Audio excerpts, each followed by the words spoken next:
So this module is all about creating new habits and rituals that will help you have a happier and more productive workday. Now, I want to start by talking about boundaries because maintaining boundaries between your work and your non-work life is challenging, especially if you work from home and your home office is a space that's used for non-work activities like the kitchen or the living room or the bedroom. So one of the problems is that there's often no official start or finish to our workday, which makes work and non-work life blur together. So let's talk about how we can create boundaries so you can stay a bit sane. Now, the most effective thing that you can do to maintain boundaries is to bookend your day.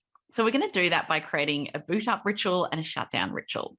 So to create these new rituals, we're going to draw from the work of Stanford behavioral change expert BJ Fogg, who says that the key to creating new habits is to make them tiny.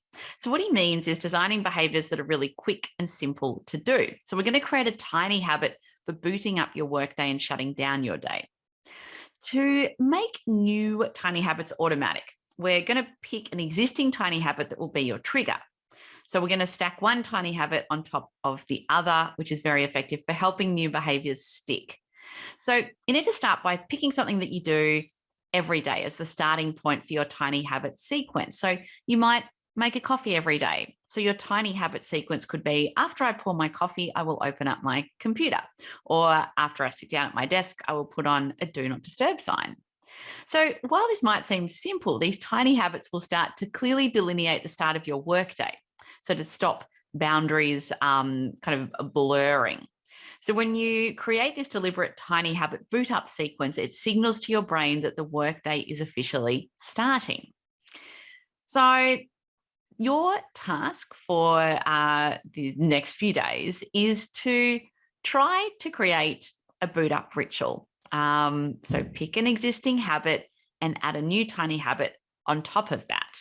So for me, for example, my boot up sequence consists of making myself a cup of coffee, opening up my laptop and looking in my calendar to see what deep work tasks I'm starting my day with and then getting started on that task. So I've stacked a few habits on top of each other. Now let's move to the other end of the day, the other bookend that you'll be placing in your day, which is how to shut down your day. So to shut down your day, you're going to write two sentences. The first sentence is, today I made progress on, and then simply write down the things that you made meaningful progress on. It might be a report, presentation, strategy work, anything. So research from Professor Teresa Amabile from Harvard shows that making progress on projects that matter is the biggest contributor to our motivation and engagement at work. The second sentence is, if I get X done tomorrow, it will be a great day. So this sentence helps you focus on the most important thing that you need to achieve to make meaningful progress tomorrow. And it eliminates the overwhelm that can characterize our day when we have a million things that we feel like we need to achieve. So once you've identified that one thing, put it in your diary tomorrow using time boxing. So book a meeting with yourself to get it done. So to summarize the shutdown ritual, you'll be completing two sentences. Today I made progress on, and if I get X done tomorrow, it will be a great day. So that is it for this module. I'll see you in the next one.